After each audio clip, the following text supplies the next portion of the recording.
கர்த்தருக்கு மகிமை உண்டாகட்டும். இந்த வேத பாட வகுப்புக்கு வந்திருக்கிறவங்க யாவரையும் இயேசுவின் விலையேறப்பெற்ற நாமத்தில் அன்போடு வாழ்த்தி வரவேற்கிறேன்.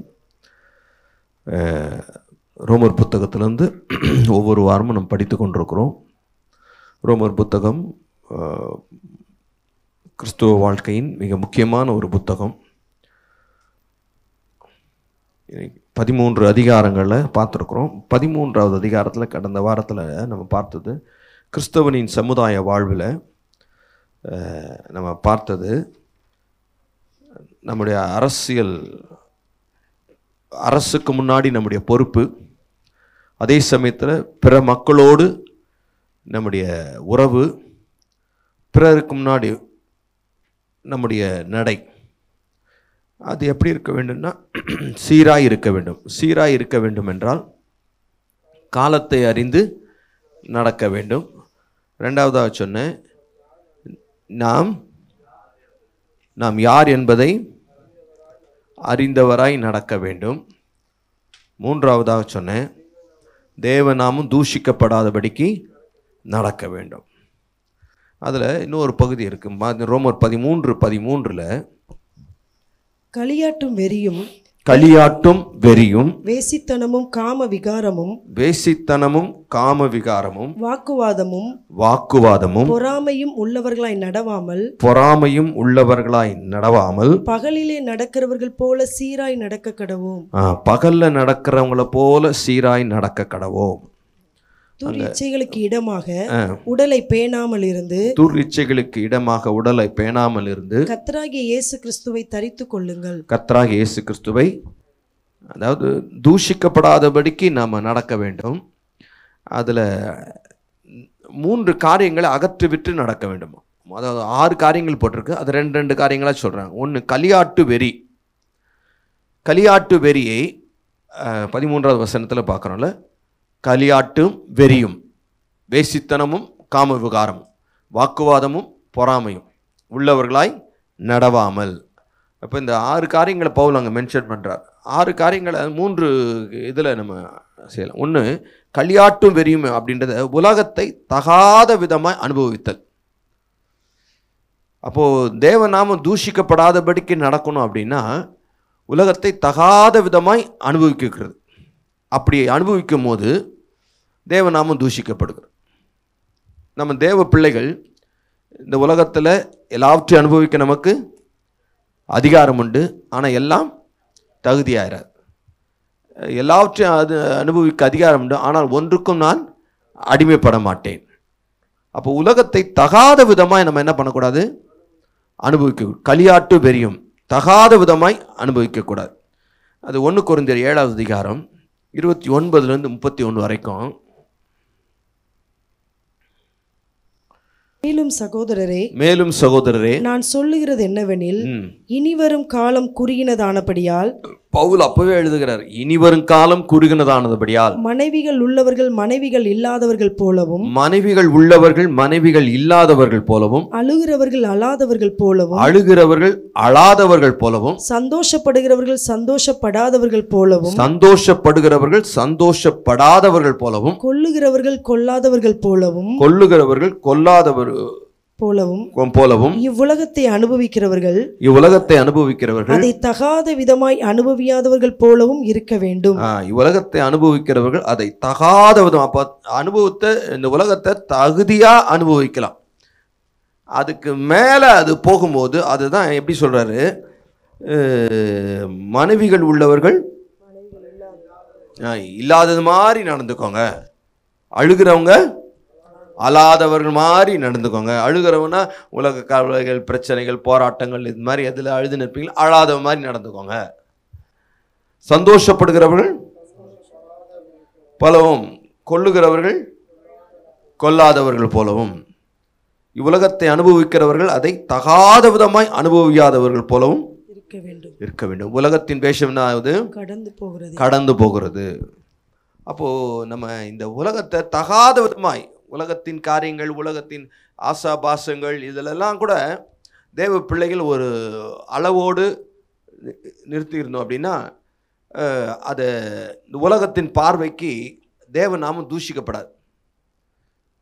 அது இதுக்குள்ளே டீட்டெயிலாக போனால் பெரிய காரியம். அதனால் நான் இது தேவநாம் தூஷிக்கப்படாதபடிக்கு என்ன செய்யணும் அப்படின்றத மட்டும் நான் சொல்கிறேன். தகாத விதமாக அனுபவிக்கிறது அது நம்ம அவாய்ட் பண்ணிக்கிட்டோம் அப்படின்னா இந்த மற்றவர்களுக்கு முன்பாக நமக்கு எப்படி இருப்போம்னா ஒரு சாட்சியாக இருப்போம். தேவநாமும் தூஷிக்கப்படாது. கிறிஸ்தவங்கன்னா ஒரு ரொம்ப டீசெண்டானவங்க. உலகத்தில் எத்தனையோ காரியங்கள் இருக்குது அனுபவிக்கிறதுக்கு. அதை தகாத விதமாய் அப்படின்றத நம்ம கூடுதலாக தியானம் பண்ணி பார்க்கலாம். இயேசு கிறிஸ்துவை குறித்து நம்மை சுற்றி வாழும் மக்களின் தேவைகளுக்காக நம்ம வாழ்கிறோமான்னு பாருங்க. ஏசாயா 42:2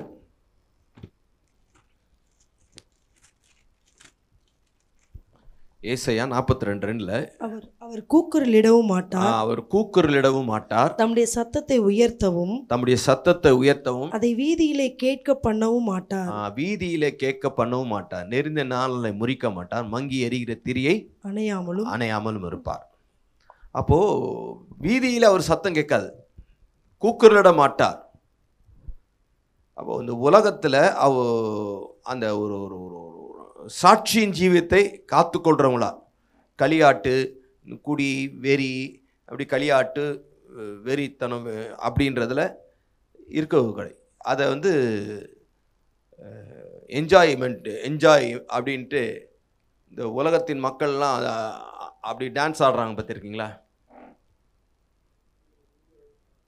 அப்போ நம்ம டான்ஸ் ஆடக்கூடாதா அப்படின்னா அது உலகத்தை தகாத விதமாய் களியாட்டு வெறின்னும் போது அது பீக்குக்கு போயிடுது. அவன் குடிச்சிட்டு ஆடுவான், டான்ஸ் ஆடுவான். அது கிறிஸ்தவர்கள் அப்படி பண்ணும்போது தேவநாமம் தூஷிக்கப்படுது. இன்னைக்கு கிறிஸ்தவ பாடல்கள் பாடி அதை அப்படி சிலர் அந்த களியாட்டு வெறி கிறிஸ்தவ பாடல்களை பாடுகிறான். டான்ஸ் என்னமோ அதுதான். அதாவது ரேப்பர் தான் வேற. ரேப்பரை மாற்றிட்டா உள்ளே இருக்கிறதுலாம் மாறிடுமான்னு கேட்டால் இல்லை. கிஃப்ட் ரேப்பர் இருக்குல்ல, அதை ஒண்டி மாற்றிக்கிறோம். உள்ளுக்குள்ளே என்ன வச்சுக்கிறோம்? அதாவது ஜிங் சக்குன்னு டான்ஸு, அந்த ஒரு மாதிரி களியாட்டு வெறி அப்படி ஆடினா என்ன டான்ஸ் ஆடும்? தேவ சபையில் ஆடலாமா அப்படின்னா தேவனை ஆடலோடும் பாடலும் துதிக்கலாம், தப்பு இல்லை. அப்புறம் அந்த டான்ஸ் என்ன ஆகுதுன்னா இது எங்கேயோ ஆடின டான்ஸ் இங்கே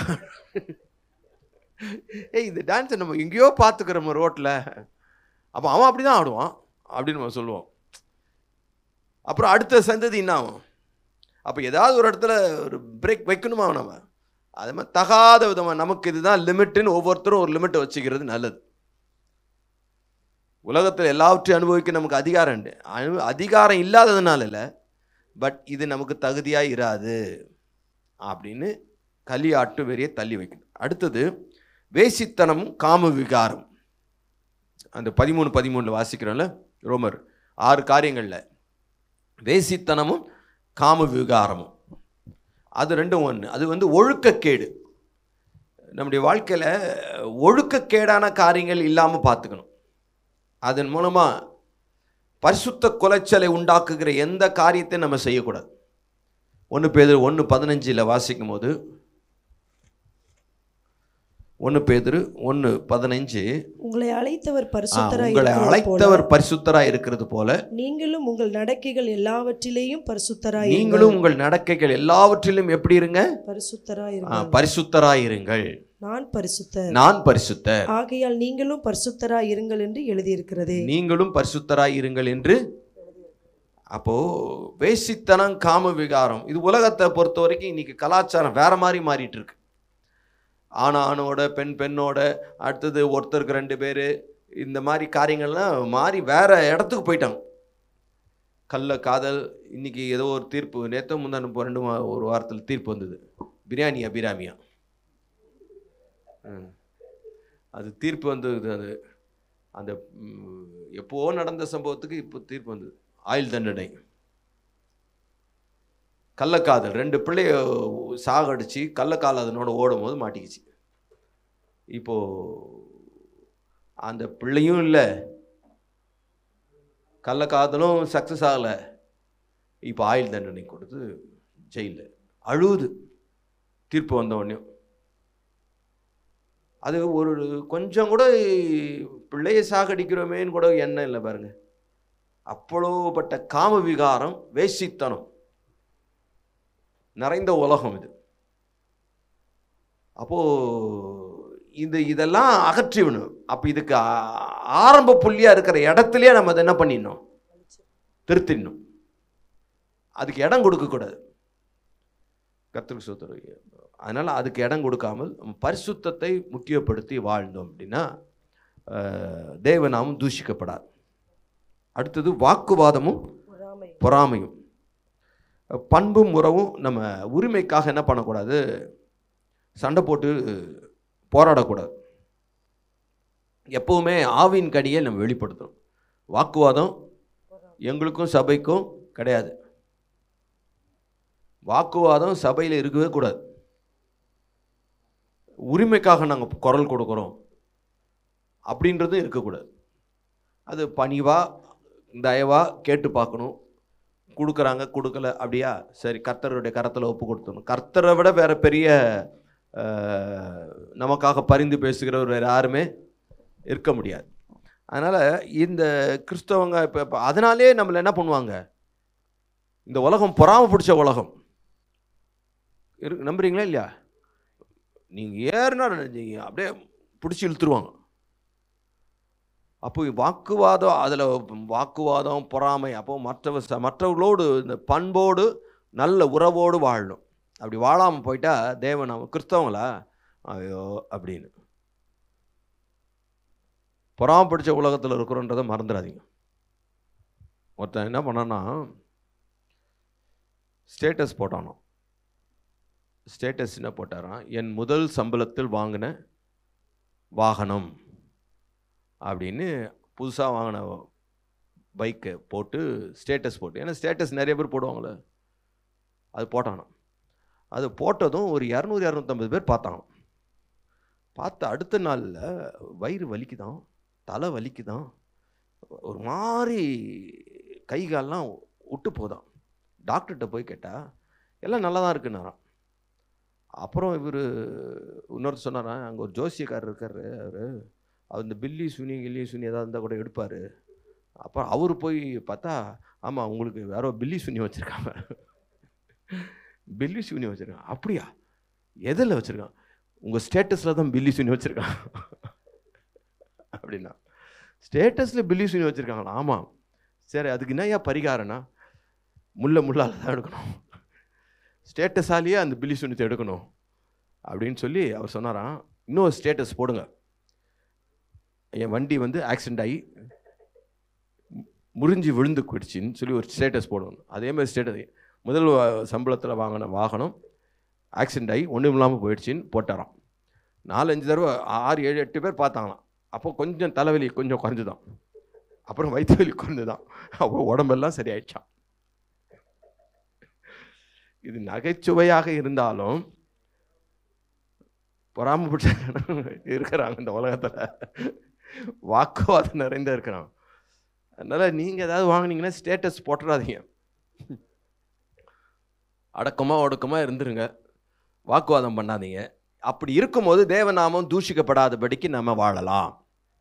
ஆமென். கர்த்தருக்கு ஸ்தோத்திரம்.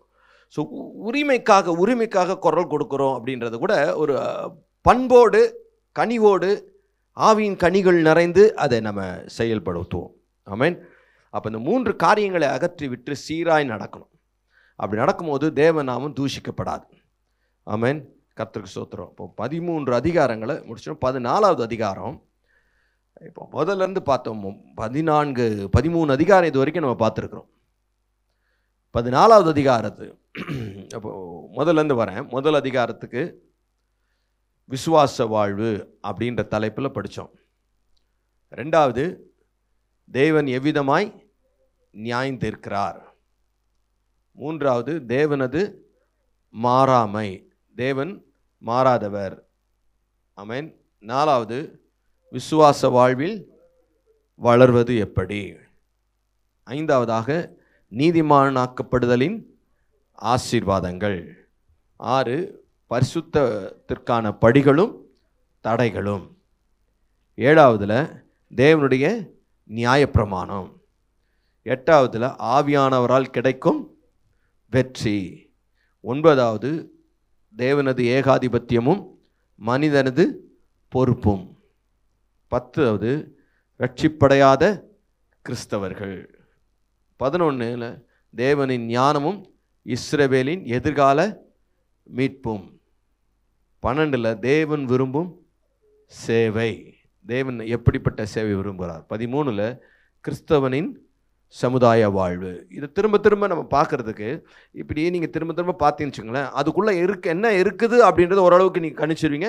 16 அதிகாரமும் உங்களுக்கு ஓரளவுக்கு என்ன பண்ணிடலாம், கவர் பண்ணிடலாம். நீங்கள் வசனம் ஏதாவது எடுங்கன்னா அது இந்த அதிகாரத்தின் கீழ் இந்த இடத்துல தான், இந்த சாப்டரில் தான் நம்ம படித்தோம், கரெக்டாக எடுங்க. 10வது அதிகாரத்தில் எடுங்க.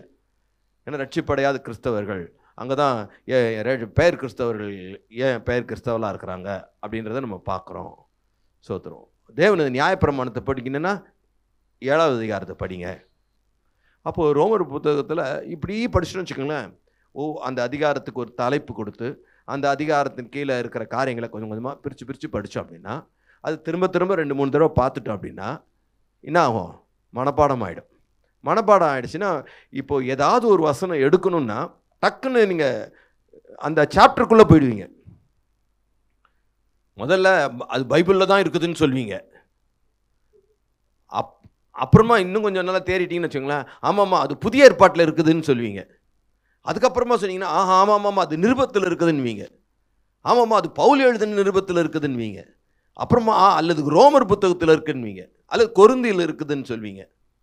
அப்புறம் இன்னும் போட்டிங்கன்னா ரோமர் 10வது அதிகாரத்தில் அதை படித்தேன்னுவீங்க. இன்னும் போயிட்டீங்கன்னா கிளியர் ஆகிட்டீங்கன்னா இந்த வசனத்தில் அது இருக்குதுன்னு போயிடும். அவ்வளோ தூரம் அளவுக்கு நம்ம வசனங்களை ஞாபகத்தில் வச்சுக்கிறது ரொம்ப நல்லது. ஆமென். இன்னைக்கு 14வது அதிகாரம், அந்த அதிகாரத்துக்கு தேவராஜ்யத்தின் மக்களோடு சேர்ந்து வாழ்தல், தேவராஜ்யத்தின் மக்களோடு சேர்ந்து வாழ்தல், living together with a citizen of God's kingdom.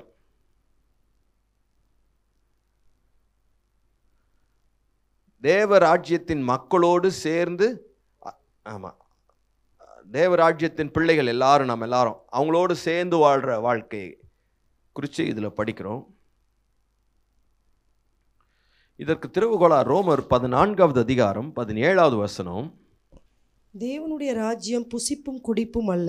தேவனுடைய ராஜ்யம் புசிப்பும் குடிப்பும் அல்ல, அது நீதியும் சமாதானமும், அது நீதியும் சமாதானமும் பரிசுத்த ஆவியினால் உண்டாகும் சந்தோஷமாய் இருக்கிறது. அது பரிசுத்த ஆவியினால் உண்டாகும் சந்தோஷமாய் இருக்கிறது. தேவராஜ்யம் சாப்பிட காரியம் அதை பற்றிய இதல்ல, புசிக்கிறது. ஏன்னா ஒரு ராஜ்யம் அப்படின்னா அடிப்படை தேவை என்ன, நாட்டு அரசன் அடிப்படை தேவை என்ன இருக்கணும், உணவு, உடை, குடிக்க தண்ணீர், இருக்கை, இடுப்பு, அதெல்லாம். அதுவல்ல. அது எதுனா இங்கே உலக அரசுக்கும் தேவ அரசுக்கும் இறை அரசுக்கும், தேவராஜ்யம்னா இறை அரசு, இறை அரசுக்கும் அதுக்கு என்ன, இறை அரசில் முதலாவது நீதி, பிறகு சமாதானம், பரிசுத்த ஆவியினால் உண்டாகும் சந்தோஷம். அவ்வளோதான். அதுதான் நம்ம படிக்கிறோம். இந்த அதிகாரத்தில் 4வது வசனத்தில் வேலைக்காரன், 9வது அதிகாரத்தில் ராஜ்யம், 10வது அதிகாரத்தில் வீட்டார் ஒரு அப்படின்னு நம்ம படிக்கிறோம். அதாவது நியாயாசனம் என்ற 3 வார்த்தைகளை ஆண்டவர், நியாயாசனம், வேலைக்காரர், இதெல்லாம் ராஜ்யத்துக்குரிய வார்த்தைகள். அப்போது நம்ம எல்லாரும் ஒரு ராஜ்யத்தின் பிள்ளைகள். இயேசுவை என்னைக்கு ஏற்றுக்கொண்டோமோ அன்னைக்கே நீங்கள் நான் இந்த தேவராஜ்யத்தின் பிரஜைகளாக மாறிவிட்டோம். அதே தான் எபேசியர் 2வது அதிகாரம் 18-19 வாசிக்கிறோம்.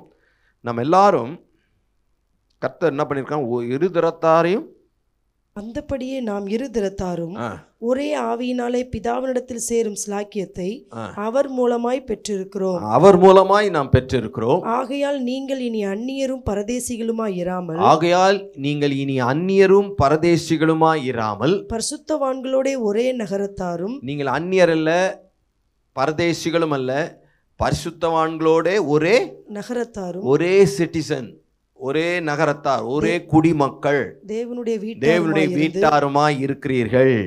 ஆமென். அப்போ நம்ம தேவராஜ்யத்தின் பிரஜைகளா இருக்கிறோம். நம்ம எல்லாரும் தேவராஜ்யத்தின் பிரஜைகள் என்பதை மறந்துவிடக்கூடாது. அப்போ மற்ற கிறிஸ்தவர்களோடு கூட நமக்கு இருக்கும் பொறுப்புகளை நாம் என்ன பண்ணக்கூடாது, மறந்துடக்கூடாது. நான் 12வது அதிகாரத்தில் தேவன் விரும்பும் சேவை, 13வது அதிகாரத்தில் கிறிஸ்தவனுடைய சமுதாய வாழ்வு. ஒரு கிறிஸ்தவனா சமுதாயத்தில் எப்படி வாழணும் அப்படின்றத படித்தோம். 14வது அதிகாரத்தில் ஒரு கிறிஸ்தவனா கிறிஸ்தவர்களோடு எப்படி வாழணும், மற்ற கிறிஸ்தவர்களோடு, அவங்க எல்லாரும் அந்த ராஜ்யத்தின் பிரஜைகளாக குடிமக்களாக இருக்கிறாங்க. அப்போ அந்த எப்படி ஒரு தேசத்தில் சட்டத்திட்டங்களுக்கு நம்ம கட்டுப்பட்டு கீழ்ப்படிந்து நம்ம போக வேண்டிய அவசியம் இருக்கோ, அதே போல் தேவராஜ்யத்தின் காரியங்களுக்கு நம்ம உட்பட்டு நம்ம போக வேண்டிய காரியங்கள் இருக்கிறது. ஆமென். ஸோ மற்ற கிறிஸ்தவர்களோடு கூட நாம் நடக்க வேண்டிய காரியங்களை இந்த அதிகாரத்தில் நம்ம படிக்கிறோம். இன்னைக்கு ஒரு காரியம், ரோமர் 14:1-4 வரைக்கும் வசனங்களை வாசிப்போம். விசுவாசத்தில் பலவீனம் உள்ளவனை சேர்த்துக் கொள்ளுங்கள். விசுவாசத்தில் பலவீனம் உள்ளவனை என்ன பண்ணுங்கள், சேர்த்துக் கொள்ளுங்கள். ஆனாலும் அவனுடைய மன ஐயங்களை குற்றமாய் நிர்ணயிக்காமல் இருங்கள். மன ஐயங்களை, சந்தேகங்களை குற்றமாய் நிர்ணயிக்காமல் இருங்கள். ஒருவன் எந்த பதார்த்தத்தையும் புசிக்கலாம் என்று நம்புகிறான், பலவீனனோ மரக்கரிகளை மாத்திரம் புசிக்கிறான். புசிக்கிறவன் புசியாதிருக்கிறவனை அற்பமாய் எண்ணாதிருப்பானாக. புசிக்கிறவன் புசியாதிருக்கிறவனை அற்பமாய் எண்ணாதிருப்பானாக. புசியாதிருக்கிறவனும் புசிக்கிறவனை குற்றவாளியாக தீர்க்காதிருப்பானாக. புசியாதிருக்கிறவனும் புசிக்கிறவனை குற்றவாளியாக தீர்க்காதிருப்பானாக. தேவன் அவனை ஏற்றுக்கொண்டாரே. தேவன் அவனை ஏற்றுக்கொண்டாரே. மற்றொருவனுடைய வேலைக்காரனை குற்றவாளியாக தீர்க்கிறதற்கு நீ யார்? அவன் நின்றாலும் எழுந்தாலும் அவனுடைய எஜமானுக்கே அவன் உத்தரவாதி. அவன் நிலை நிறுத்தப்படுவான். தேவன் அவனை நிலைநிறுத்த வல்லவராய் இருக்கிறாரே. ஆமென். அப்போ விசுவாசத்தில் பலவீனம் உள்ளவர்களை ஏற்றுக்கொள்ளுங்கள். அப்போ முதல் காரியம், 3 காரியங்கள் இதில் படிக்கிறோம். அதில் முதல் காரியம், பலவீனரை தயக்கமின்றி ஏற்றுக்கொள்ளுங்கள். பலவீனமான சகோதர சகோதரிகளை தயக்கமின்றி ஏற்றுக்கொள்ளுங்கள். accept the weaker without any hesitation. அதாவது அவங்கள எந்த தயக்கமும் இல்லாமல் அவங்கள என்ன பண்ணுங்க, பலவீனர்களாக நசுக்கப்படுவது, ஒதுக்கப்படுவது, புறக்கணிக்கப்படுவது இந்த சமுதாயத்தில் காணப்படுகிறது. பலவீனமானவன், அவன் பேச தெரியாதவன், அவனுக்கு கேள்வி கேட்க தெரியாது, அவனுக்கு ஒன்றும் தெரியாது, அவனுக்கு ஒன்றும் புரியாது, அவனுக்கு தெரியாது அப்படின்னா என்ன பண்ணிடுறாங்க, இன்றைக்கி அவனை ஏமாற்றி அவனை நசுக்கிக்கிட்டு அப்படியே அவனை எதுலேயுமே சேர்த்துக்க மாட்டாங்க.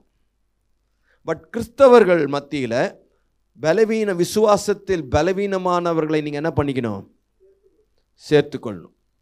விசுவாசத்தில் பலவீனம் அப்படின்றது வேற, சரீரத்தில் பலவீனன்றது வேற. சரியா? நம்ம விசுவாசத்தில் பலவீனமானவர்களை, இந்த பலவீனம் என்பது விசுவாசத்தை அடுத்த காரியத்தை நம்ம பார்க்குறோம். பொருளாதாரத்தில் பலவீனமானவங்க அப்படின்றதில்லை, அல்லது படிப்பறிவில் குறைவானவர்கள், அல்லது கேள்வியில் மந்தமானவர்கள், அல்லது புரிந்து கொள்வதில் சரியில்லாதவர்கள் அப்படின்றதில்லை. விசுவாசத்தில்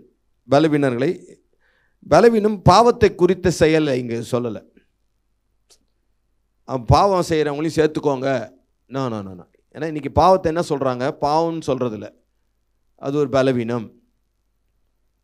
அது மதுப்பிரியர், அழகான வார்த்தையை கொடுத்து அது வேற, பெண் பிரியர், ஆண் பிரியர், அவங்க அது ஒரு வேற அழகான வார்த்தை கொடுத்து அது பாவமே இல்லாமல் வைக்கிறான். அது அவர்களுடைய பலவீனம். அவர்களுக்கு இருக்கும் சின்ன ஒரு காரியம், சபலம், ஏதோ ஒரு காரியம் சொல்லிடுறாங்க, அதை பாவம் ஒத்துக்கிறது இல்லை.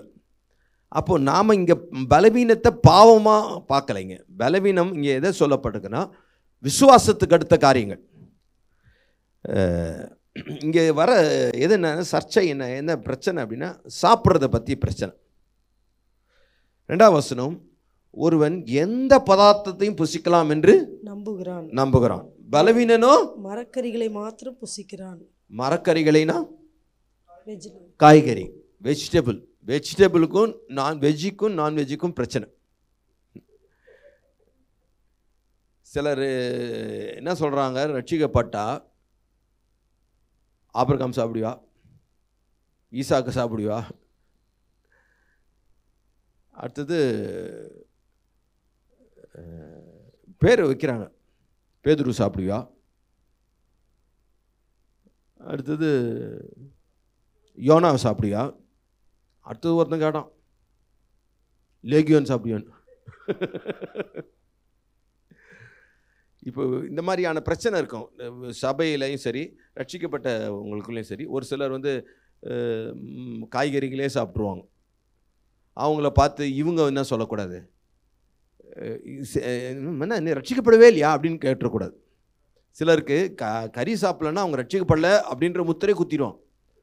கிறிஸ்தவ கல்யாணத்தில் அதான் சொல்லுவாங்களே, இந்து உடுத்து கேட்டது தானா, முஸ்லீம் சாப்பிட்டு கேட்டான், கிறிஸ்தவன் ரெண்டும் கேட்டான். அதாவது இன்னைக்கு கிறிஸ்தவங்க கல்யாணம் அல்லது ஒரு இருந்துன்னா அதில் என்ன இருக்கணும், நான்வெஜ் இருக்கணும் அப்படின்றது ஒரு பழக்கமாயிடுச்சு. இங்கே அந்த பிரச்சனை. ஏன்னா இவங்க மரக்கறி சாப்பிடக்கூடாது, மரக்கறி சாப்பிடணும். பலவீனனோ மரக்கறிகளை மாத்திரம் விசுவாசத்தில் பலவீனம். இது மிருகங்களை சாப்பிட்டா அது பாவமாயிடுமோ, அது இதுவாகிடுமோ அப்படின்னு இருக்கிறான். அப்போது அவன் வந்து இவனை என்ன பண்ணக்கூடாது, குற்றவாளியாக தீர்க்கக்கூடாது, இவன் வந்து அவனை தீர்க்கக்கூடாது. ரெண்டு பேர் இப்போ இப்படிப்பட்ட கூட்டத்தை பார்க்கும்போது இது ஒரு மைனர் இஷ்யூ, இது வந்து சின்ன காரியம். ஸோ புத்தி உள்ள விசுவாசத்திற்கு என்ன பண்ணணும்னா அறிவு தேவை. விசுவாசம் என்பது சரியானதை நம்புதல். எது சரியானது அப்படின்னு கற்பிப்பது என்னதுன்னா அறிவு தான். எது சரி எது தவறு என்று கற்பிப்பது அறிவு. ஆகாரத்தை புசிப்பதை குறித்து தெளிவாக நம்ம என்ன பண்ணோம், புரிந்து கொள்ள வேண்டும். சாப்பாடு விஷயத்தை குறித்து நம்ம முதல்ல எப்படி இருந்தது, ஆதியாகமம் முதல் அதிகாரம், ஆதாம் ஏவாள்லாம் என்ன சாப்பிட்டாங்க, முதல் அதிகாரம் 29வது வசனம் வாசிங்க. பின்னும் தேவன், இதோ பூமியின் மேல் எங்கும் விதை தரும் சகலவித பூண்டுகளையும் விதை தரும் கனிமரங்களாகிய சகலவித விருட்சங்களையும் உங்களுக்கு கொடுத்தேன், அவைகள் உங்களுக்கு ஆகாரமாய் இருக்க கடவுது. அதாவது மரக்கறிகளை ஆகாரமாய் கர்த்தர் ஆதாமுக்கும் ஏவாளுக்கும் கொடுத்தார். நான்வெஜ் கொடுக்கல. சரியா? நான்வெஜ் கொடுக்கலன்னா விதை தரும் கனி மரம் அதுவே சாப்பாடாக இருந்தது அவங்களுக்கு. ஆதாம் ஏவாள் அதை சாப்பிடல. அதுக்கப்புறம் இந்த மனுக்குலம் பாவத்தில் விழுந்தது. பாவம் செஞ்ச பிறகு, பாவத்தில் விழுந்த பிறகு ஜலப்பிரளயத்தினால் முழு உலகமும் அழிக்கப்பட்டது. அப்போ ஒரு குடும்பம் மட்டும் காக்கப்பட்டது, நோவா குடும்பம். அப்போ நோவா பேழையிலேருந்து வெளியில் வரும்போது 9வது அதிகாரம். பின்பு தேவன் நோவாவையும் அவன் குமாரரையும் ஆசீர்வதித்து, நீங்கள் பலுகி பெருகி பூமியை நிரப்புங்கள், நீங்கள் பலுகி பெருகி பூமியை நிரப்புங்கள், உங்களை பற்றிய பயமும் அச்சமும் பூமியுள்ள சகல மிருகங்களுக்கும் ஆகாயத்துள்ள சகல 3வது வசனம் உண்டாயிருக்கும், நடமாடுகிற ஜீவ ஜந்துக்கள் யாவும் நடமாடுகிற ஜீவ ஜந்துகள் யாவும் உங்களுக்கு ஆகாரமாய் இருப்பதாக. அப்போ நோவா காலத்துல இருந்து தான் NVA பர்மிட் ஆயிருக்கு. நான்வெஜ்ஜே சாப்பிடலாம் அப்படின்ற ஒரு அனுமதி நோவா காலத்திலேருந்து கிடைக்கப்பட்டிருக்கு. கர்த்தருக்கு ஸ்தோத்திரம். அதுக்கப்புறமா அந்த லேவியர் ஆகமம் வரும்போது இஸ்ரவேல் ஜனங்களுக்கு சிலதை என்ன பண்ணணும் ஒதுக்கிட்டேன். 11வது அதிகாரத்தில் நீங்கள் வீட்டில் போய் படிங்க, ஏன்னா அது 47 வசனம் இருக்குது. எதை சாப்பிடணும் எதை சாப்பிடக்கூடாது அப்படின்ற ஒரு லிஸ்ட்டே இருக்குது. கடலில் வாழ்கிறதுல எதை சாப்பிட்ணும், நடமாடுறதுல எதை சாப்பிட்ணும், பறவைகள் எதை சாப்பிட்ணும், இதில் எதை சாப்பிட்ணும் அப்படின்னு சொல்லி ஒரு ஊர்வன இதில் எதை சாப்பிட்ணும் எதை சாப்பிடக்கூடாது அப்படின்னு ஒரு பெரிய லிஸ்ட்டாக இருக்குது. நீங்கள் வீட்டில் போய் சாவகாசமாக உட்காந்து படிங்க. ஏன்னா இப்போ நமக்கு இப்போ வாழ்கிற காலத்துக்கு எது அப்ளிகபிளோ அதுதான் நம்ம என்ன பண்ணோம் இப்போ நம்ம பார்க்குறோம். அப்போது சிலர் என்ன சொல்லுவாங்க, மரக்கறி புசிக்கிறது தான் சரி அப்படின்வாங்க. சிலர் என்ன சொல்லுவாங்க, இல்லை புலால் உண்றது, அது மாம்சம் சாப்பிட்றது அதான் சரி அப்படின்வாங்க. இவங்க வந்து மாம்சம் சாப்பிட்றவங்க, மரக்கறி சாப்பிட்றவங்கள குற்றமாய் தீர்க்கக்கூடாது. மரக்கறி சாப்பிட்றவங்க, மாம்சம் சாப்பிட்றவங்கள குற்றமாய் தீர்க்கக்கூடாது. இவங்க பலவீனர்கள், சத்தியம் புரியாதவர்கள் தான் பலவீனர்கள். அப்போ சத்தியம் என்ன? இப்போ நம்ம மரக்கறி சாப்பிடணுமா, மாம்சம் சாப்பிடணுமா?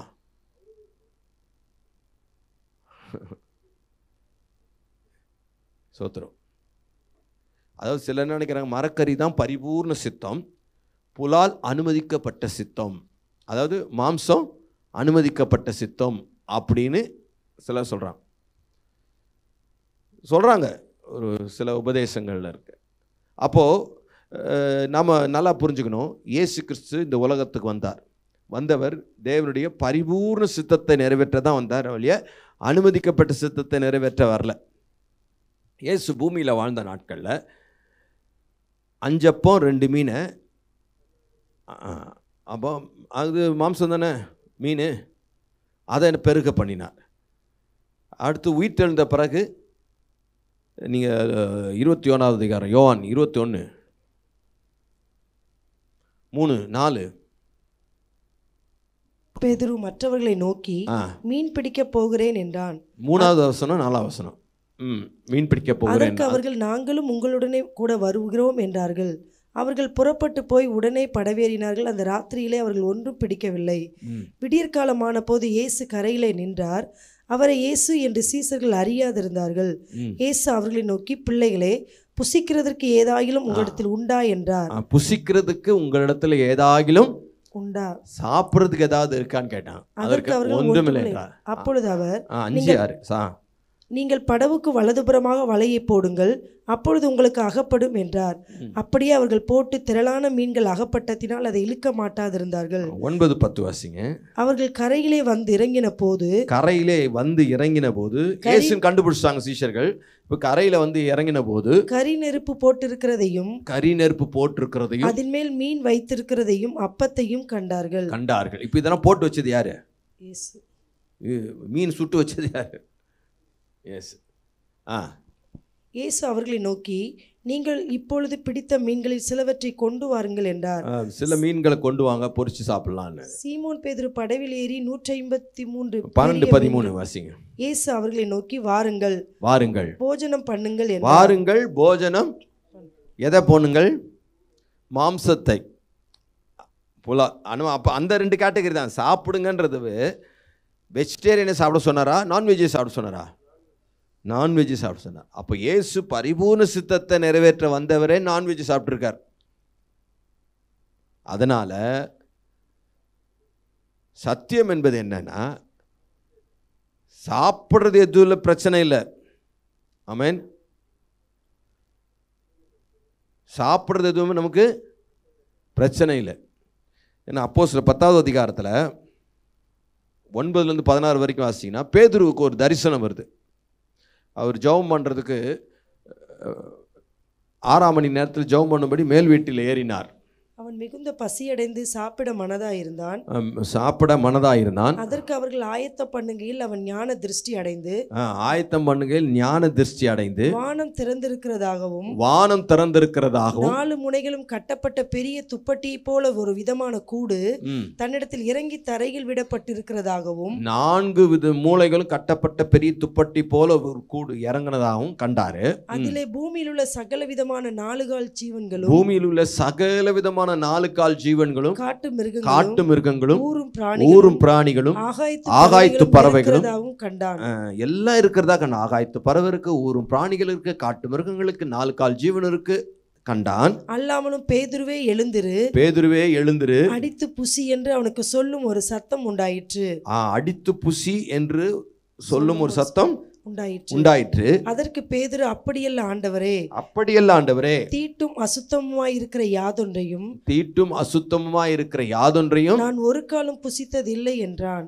நான் ஒரு காலமும் புசித்ததில்லை. அப்போ அவருக்கே பிரச்சனை இருந்திருக்கு. இது வரைக்கும் அவர் சாப்பிடாமலே வந்திருக்கிறார். அவர் வெறும் மீன் மட்டுமே சாப்பிட்டுருக்கிறார். தீட்டும் அசுத்தமா இருக்கிற சில மிருகங்கள் லேவியர் 11வது அதிகாரத்தை ஃபாலோ பண்றார். இன்றைக்கும் நல்ல சில கிறிஸ்தவங்களை ஃபாலோ பண்ணுறாங்க. அப்போ ஃபாலோ பண்ணுறவங்கள ஃபாலோ பண்ணாதவங்க என்னமா நினைக்கக்கூடாது, உனக்கு சத்தியமே தெரியல அப்படி சொல்லக்கூடாது. அவங்கள சேர்த்துக்கோங்க, ஐக்கியத்தில் சேர்த்துக்கோங்க, விசுவாசத்தில் அஃப்கோர்ஸ் பலவீனமாக தான் இருக்கிறாங்க, அவங்களை சேர்த்துக்கொள்ளணும். தொடர்ந்து வாசிங்க. அப்பொழுது தேவன் சுத்தமாக்கினவைகளை நீ தீட்டாக எண்ணாதே என்று. தேவன் இதெல்லாம் என்ன ஆக்கிட்டாரா? இப்போ தேவன் சுத்தமாக்கிட்டாரு. ஆக்கினதை நீ நான் தீட்டாக எண்ணாதே என்றும். இரண்டாம் தரமும் சத்தம் அவனுக்கு உண்டாயிற்று, மூன்றாம் தரமும் அப்படியே உண்டாயிற்று. பின்பு அந்த கூடு திரும்ப வானத்துக்கு எடுத்துக்கொள்ளப்பட்டது. அப்போ 3 முறை பேதுருவுக்கு இது வந்து அடித்து புசின்னு அவர் 3 தடவை என்ன பண்ணிட்டாரு? சாப்பிட முடியாதுன்ட்டார். அதாவது அந்த தரிசனம் என்னன்னா, புறஜாதி மக்களுக்கும் நீ சுவிசேஷம் சொல்லணும் அப்படின்றத விளக்கக்கூடிய விதத்தில் அந்த தரிசனம் இருந்தாலும், கர்த்தர் அந்த எல்லாவித மிருகங்களின் உணவுகளையும் கர்த்தர் என்ன பண்ணியிருக்கிறாராம்? சுத்தமாக்கிட்டாரு. அப்போது அந்த மிருகங்களை உணவை நம்ம சாப்பிட்லாமான்னா எதையும் சாப்பிட்லாம். எப்போ சாப்பிட்றது நிறுத்தணும் அப்படின்னா, கொழுப்பு ஜாஸ்தி ஆயிடுச்சுன்னா நிறுத்திடுங்க. ஆமென். ரெட் மீட்டு சாப்பிட்றதை நிறுத்திடணும் அப்படின்றாங்க. அது வந்து அது அசுத்தமாக இருக்கிறதுனால சாப்பிட்றது நிறுத்த சொல்ல. இப்போது ஆடு மாடுலாம் என்ன சாப்பிடுது? வெஜிடேரியன் சாப்பிடுது.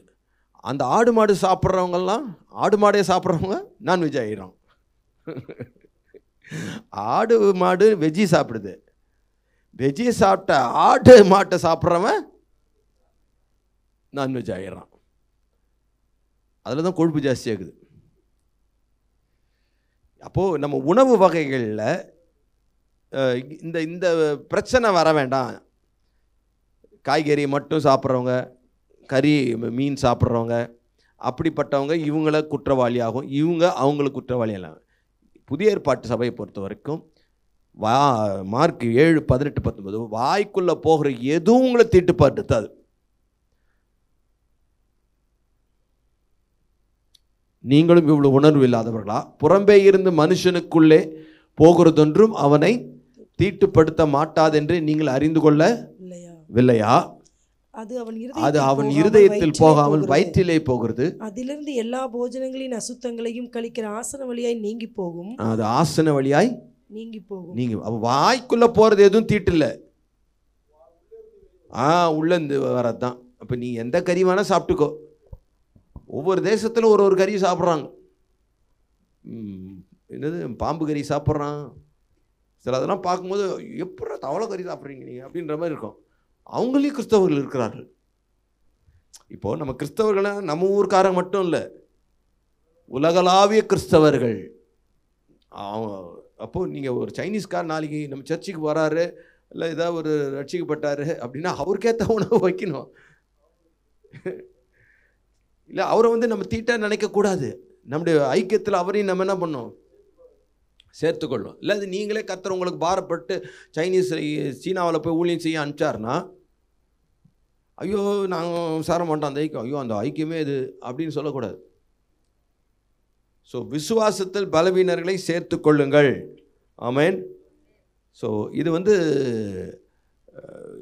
சத்தியத்தை அறியாதனால, ஆமென், புரிந்து கொள்ளாதனால, சத்தியத்தை அறியாதனால விசுவாசத்தை பலவீனர்கள் என்று அழைக்கப்படுகிறார். அடுத்தது குறைவாய் அறிந்திருப்பதனால் வரும் பலம் குன்றிய விசுவாசிகள்.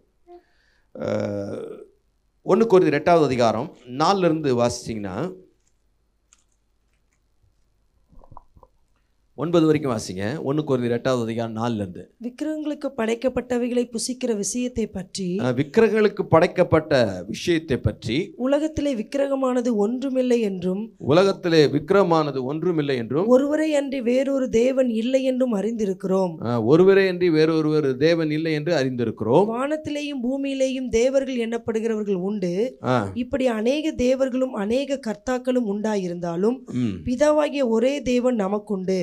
அவராலே சகலமும் உண்டாயிருக்கிறது, அவருக்கென்று நாமும் உண்டாயிருக்கிறோம். இயேசு கிறிஸ்து என்னும் ஒரே கர்த்தரும் நமக்குண்டு. அவர் மூலமாய் சகலமும் உண்டாயிருக்கிறது, அவர் மூலமாய் நாமும் உண்டாயிருக்கிறோம்.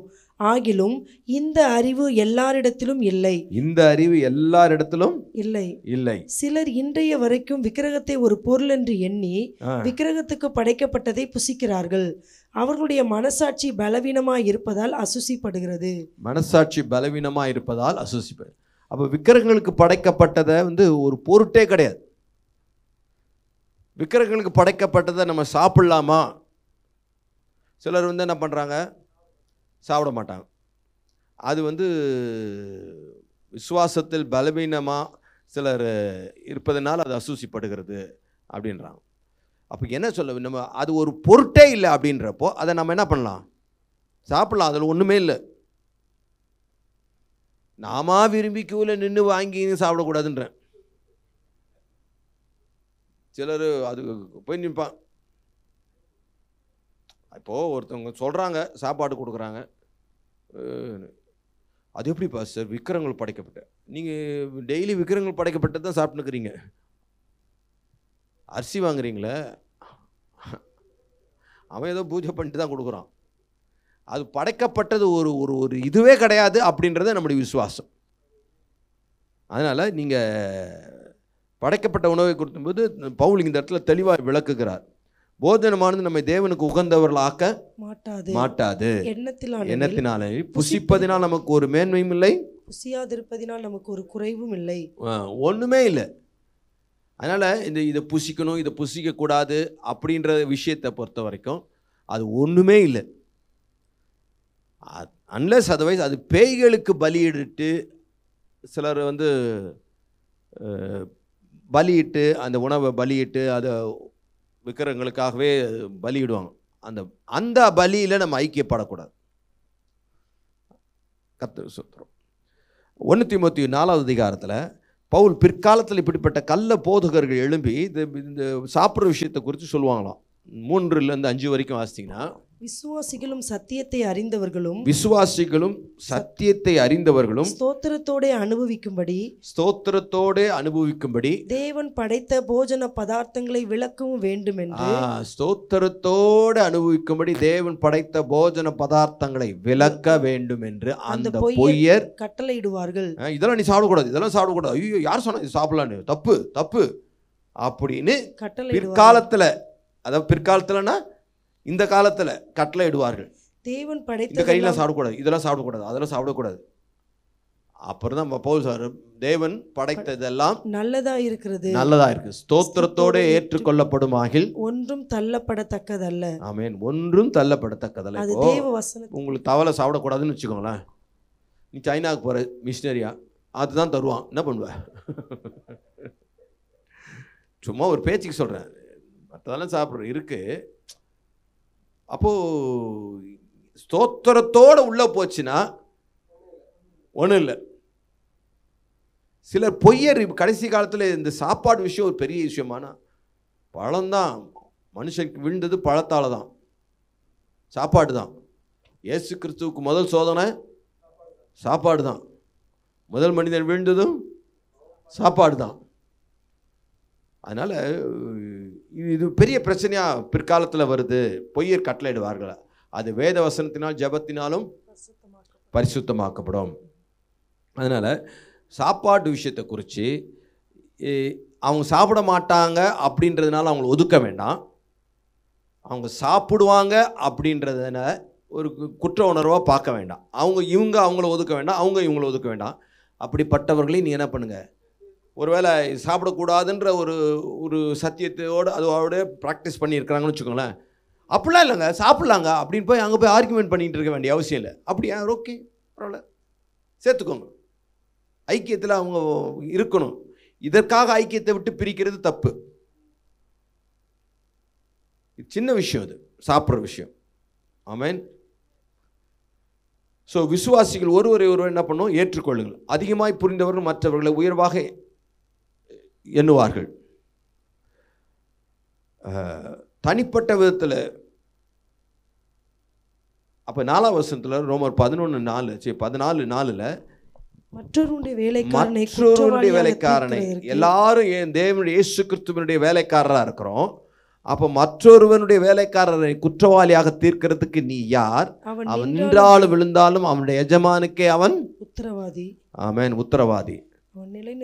அவன் நிலைநிறுத்தப்படுவான். ஸோ உணவை குறித்து தெளிவான போதனைகள் இருந்தாலும் புரிந்து கொள்ளாத விசுவாசத்தில் பலவீனராக இருக்கும் விசுவாசிகள் இன்னும் கூட இருப்பார்கள். இதை தான் சாப்பிடணும்னு இருப்பாங்க, இல்லை இதை சாப்பிடக்கூடாதுன்னு இருப்பாங்க. இந்த சாப்பிட்றது விஷயத்தின் அடிப்படையில் சேர்த்துக்கொள்றதும் சேர்த்துக்கொள்ளாதும் இல்லை, எல்லாரையும் சேர்த்துக்கொள்ளுங்க. ஆமென். நம்ம ஜெபத்துக்கு வரும்போது மற்ற காரியங்களுக்கு வரும்போது அவங்களுக்கு என்ன பிடிக்குமோ அதை கொடுத்துருங்க. அது ஒரு பெரிய விஷயம் இல்லை. ஏன்னா ஆதி சபையில் இது பெரிய பிரச்சனையாக இருந்தது. சோத்திரம் அனைத்துக்கொள்ள சற்றும் தயங்காமலும் அவர்களை குற்றஞ்சாட்டம், நாம் இப்படிப்பட்ட விசுவாசிகளை நம்ம அனைத்துக்கொள்ளணும், குற்றஞ்சாட்டக்கூடாது, அவர்களை நாம் தேவ பிள்ளைகளாக காண்பிக்கின்றோம். 6ஆம் வசனம் 7ஆம் வசனம் 14. நாட்களை விசேஷித்துக் கொள்கிறவன் கர்த்தருக்கென்று விசேஷித்துக் கொள்கிறான், நாட்களை விசேஷித்துக் கொள்ளாதவனும் கர்த்தருக்கென்று விசேஷித்துக் கொள்ளாதிருக்கிறான். புசிக்கிறவன் தேவனுக்கு ஸ்தோத்திரம் செலுத்துகிறபடியால் கர்த்தருக்கென்று புசிக்கிறான். புசியாதிருக்கிறவனும் கர்த்தருக்கென்று புசியாதிருந்து தேவனுக்கு ஸ்தோத்திரம் செலுத்துகிறான். அப்ப ரெண்டு பேரும் சாப்பிட்றவனும் சரி சாப்பிடாதவனும் சரி கர்த்தருக்கு தான் ஸ்தோத்திரம் செலுத்துகிறார்கள். ஆமென். ஸோ தேவனுக்காகவே வாழ்றாங்க. ஆகவே அவர்களை அணைத்துக் கொள்ளுங்கள். அதாவது மரக்கறி புசிக்கிறவன் தேவனுக்கு ஸ்தோத்திரம் செலுத்துகிறான், மரக்கறி புசியாதவன் அவனுக்கு தேவனுக்கு, அதாவது மாம்சம் சாப்பிட்றவனும் தேவனுக்கு ஸ்தோத்திரம்ன்றான். அப்போ ரெண்டு பேருமே யாருக்காக தான் வாழ்கிறாங்க? கர்த்தருக்காக. அப்போ இதில் நீங்கள் என்ன அடிச்சிக்காதீங்க, பிடிச்சிக்கோங்க. எப்போ ரெண்டு பேருமே ஒருத்தருக்காக தான் வாழ்கிறீங்க. உங்களுக்குள்ளே ஒரு சின்ன சின்ன வித்தியாசம் இருக்குது. நீ என்பி, இது வெய், அவ்வளோதான் வித்தியாசம். அதனால் இவங்கள இதுக்காகலாம் சேர்த்துக்காமல் இருந்துடாதீங்க, சேர்த்துக்கோங்க அப்படின்னு. ஆமென். ரெண்டாவது, விசுவாசத்தில் பலவீனமானவர்களை ரெண்டாவது காரியம் அங்கே பேசும்போது 5:6 ரோமர் 14:5-6 அன்றியும் ஒருவன் ஒரு நாளை மற்றொரு நாளிலும் விசேஷமாக எண்ணுகிறான், மற்றொரு நாளிலும் விசேஷமாக எண்ணுகிறான். வேறொருவன் எல்லா நாட்களையும் சரியாக எண்ணுகிறான். அவனவன் தன் மனதிலே முழு நிச்சயத்தை உடையவனாய் இருக்க கடவன். நாட்களை விசேஷித்துக் கொள்கிறவன் கர்த்தருக்கென்று விசேஷித்துக் கொள்கிறான். நாட்களை விசேஷித்துக் கொள்ளாதவனும் கர்த்தருக்கென்று விசேஷித்துக் கொள்ளாதிருக்கிறான். ஆமென். நாட்களை விசேஷித்துக் கொள்ளாதவனும் கர்த்தருக்கென்று விசேஷித்துக் கொள்ளாதிருக்கிறான். ரெண்டாவது பிரச்சனை என்னன்னா, இவங்களுக்கு நாட்களை விசேஷமா அனுசரிக்கிறது. சாப்பாடுல வித்தியாசம் இருக்கிற மாதிரி நாட்களை விசேஷமாய் அனுசரிக்கிறதுல பிரச்சனை. இவங்க யூத பாரம்பரியம் அப்படின்றதுனால யூதர்கள் அந்த ஓய்வு நாள் சட்டத்தை கரெக்டாக ஓய்வு நாள் 7வது நாள் தான் ஓய்வு நாள். ஓய்வு நாள் என்னைக்கு? ஞாயிற்றுக்கிழமை இல்லை, சனிக்கிழமை தான் ஓய்வு நாள் அப்படின்னு ஓய்வு நாள் உறுதியாக கட்டளை. அவன் அப்படி அனுசரிக்கிறவனும் யாருக்காக தான் அனுசரிக்கிறான்? கர்த்தருக்காக தான். இப்போ நாட்களை விசேஷித்து கொள்றவனும் கர்த்தருக்காக விசேஷித்து கொள்ளாதவனும் கர்த்தருக்காக. ஸோ இந்த ஓய்வு நாள் கட்டளை புதிய ஏற்பாட்டு சபைக்கு அது கிடையாது. புதிய ஏற்பாட்டு சபையை பொறுத்த வரைக்கும் நமக்கு ஓய்வு நாள் கிடையாது. உயிர் தெழுந்த நாள், அந்த நாளில் நமக்கு அரசாங்கம் விடுமுறை விடுகிறது. ஆகவே அந்த விடுமுறையினால் நாம் என்ன பண்ணுறோம்? ஓய்வு நாளாய் பார்க்குறோம். ஆமென். ஓய்வு நாளாக நம்ம பார்க்குறோம், ஒதுக்கி வைக்கிறோம். இது சில காரியங்களுக்கு ஒரு நாளை நியமிக்கிறது நல்ல பழக்கம். நல்ல பழக்கம். சில காரியங்களுக்கு உதாரணமாக உபவாசிக்கணும் அப்படின்னா ஒரு நாளை நியமிக்கிறது நல்லது. கர்த்தரை ஆராதிக்கணும் அப்படின்னா ஒரு நாளை, இப்போது சில கிறிஸ்தவங்கள் இருக்கிறோம், பெயர் கிறிஸ்தவங்கள், அவங்க ஒரு ஞாயிற்றுக்கிழமையில் எந்த வேலையும் செய்ய மாட்டாங்க, படிக்கக்கூட மாட்டாங்க. அப்படிப்பட்ட கிறிஸ்தவங்களாக இருக்கிறாங்க. அப்படியே ஓய்வுனால ஞாயிற்றுக்கிழமை அனுசரிப்பார்கள். எந்த வேலையும் செய்ய மாட்டாங்க. சர்ச்சைக்கு போவாங்க, கர்த்தரை துதிப்பாங்க, பாடுவாங்க, சாப்பிடுவாங்க, திருப்பி சாயங்காலம் ஏதாவது ஒரு ஊழியத்துக்கு போவாங்க, வந்துடுவாங்க. அப்படி இருப்பாங்க. இது நல்லதா கெட்டதா அப்படின்னா, இது அவங்களுக்கு அவங்களே போட்டுக்கிற நம்ம சட்டத்திட்டம். சட்டம் சரியாக கடைபிடிக்கப்படலைன்னா தான் அது பிரச்சனையாக மாறுது. சட்டம்னு நம்ம போட்டுக்கிறோம், அது கடைபிடிக்க முடியாத சூழ்நிலையில் இருக்கிறோம் அப்படின்னா அது பிரச்சனையாக மாறுது. கர்த்தருக்கு ஸ்தோத்திரம். ஸோ ஒரு சட்டமாகும் போது தான் ஒரு நாள் ஆசாரியாதவன், அந்த நீங்கள் சட்டம் போட்டுட்டு அந்த நாளை கரெக்டாக அந்த நாளுக்காக நீங்கள் அனுசரிக்காமல் போயிட்டீங்கன்னா அது குற்றமாக மாறுது. அப்போ குற்றம் சாட்டுறீங்க.